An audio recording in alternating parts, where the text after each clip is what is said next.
But టీవీకి వచ్చేసరికి అమ్మ కవిత గారిని రోజు చూడొచ్చు టీవీలో అనుకున్నాం. వాళ్ళు అనుకునేంతసేపు కూడా లేరు, క్విట్ అయిపోయారు, వద్దు అనుకున్నారు. ఎందుకు? నేను వద్దు అనుకోలేదు. దట్ ఈస్ ఆల్సో ఇందాక మీరు అడిగారు కదా, ఇండస్ట్రీలోన మిమ్మల్ని బాధ పెట్టింది లేదా బయట అని. ఇది కూడా అలాంటి ఒక విషయంలో బాధితురాల్ని నేను. మూగ మనసులు నాతో మాట్లాడినప్పుడు జీ ఛానల్లోని డైరెక్టరు కానీ, ప్రొడ్యూసర్ కానీ, ఎగ్జిక్యూటివ్ ప్రొడ్యూసర్ కానీ నా దగ్గరికి వచ్చి ఆల్మోస్ట్ 350 ఎపిసోడ్స్లో మీరు ఉంటారు, you are the main character అని చెప్పారు. నేను లేదు, మళ్ళీ ఆలోచించుకోండి.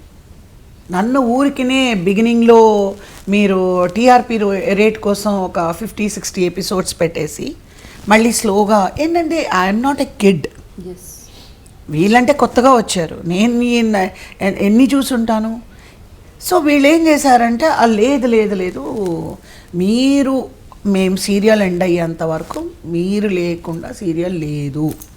నేను చేసిన తప్పు ఏంటంటే నేను అగ్రిమెంట్ వేసుకోకపోవడం. వీళ్ళు ఏం చేశారు, 9 months వరకు మంచి నన్ను మెయిన్ క్యారెక్టర్గా పెట్టుకొని 9 months టోటల్గా నా వర్క్ తీసుకొని 9 monthsలో మంచి టీఆర్పీ రేట్ తెచ్చుకొని, సో కవిత గారికి అయితే మనం ఎక్కువ అమౌంట్ ఇవ్వాల్సి వస్తుంది.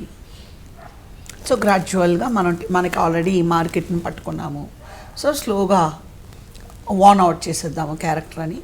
వాళ్ళు 12 days వర్క్ చేసేదాన్ని 10కి పట్టుకొచ్చారు, 10 నుంచి 8కి పట్టుకొచ్చారు, 8 days నుంచి 5 daysకి వచ్చారు, 5 days నుంచి 3 daysకి వచ్చారు, ఆఖరికి 1 day. So pointless. సో నాకు అర్థమైపోతుంది క్లియర్గా. సో ఈ 2-3 నెలలు డేస్ తగ్గేటప్పుడు నాకు వాళ్ళకి చాలా పెద్ద గొడవలు జరిగాయి.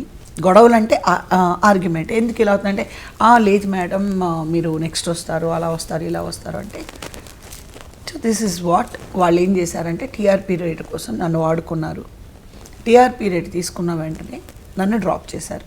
ఇప్పుడు నా వంతు ఏమైపోయిందంటే, ఎక్కడికి వెళ్ళినా మేడం మీరు డైలాగ్లో చెప్తున్నారు మీ అమ్మ ఎప్పుడు వస్తుంది, మీ అమ్మకు ఒంట్లో బాగాలేదు కదా అంటే, what impression they are giving to the audience. Kavitha character మళ్ళీ వస్తుంది, రాజేశ్వరి క్యారెక్టర్ మళ్ళీ వస్తుంది, ఎక్కడ మళ్ళీ ఆడియన్స్ షిఫ్ట్ అవుతారో, ఎక్కడ కవిత గారు లేదు అని. సో ఆ డైలాగ్స్లో అలా చెప్పి, so that's not correct. So అందుకని నేను పబ్లిక్లోకి వెళ్ళి నన్ను అడిగినప్పుడు నేను చెప్పాను, లేదమ్మా నేను చేయడం లేదు. ప్రతి ఆడవాళ్ళు నా దగ్గరికి వచ్చి నేను చేయడం లేదు, నేను లేను, నేను వచ్చేసానని చెప్పలా. నేను దేనికి సిగ్గుపడిన, ఇదేం తప్పు కాదు, వాళ్ళు నన్ను తీసేశారు. సో ఇలాగ మనుషులు ఒక ఎథిక్స్, ఒక మోరల్స్ ఏమీ లేకుండా యూస్ అండ్ త్రూ ఇలాగా ప్రతి చోట మనుషులు అలా తయారైపోయారు. సో ఇది మీరే ఆలోచించుకోవాలి. సో భయం వేస్తుంది ఇప్పుడు ఏదైనా ఒక ప్రాజెక్ట్ ఒప్పుకోవాలి అంటే, ఒప్పుకోవాలా వద్దా అనేది తెలియడం లేదు. సో మళ్ళీ ఇప్పుడు టీవీ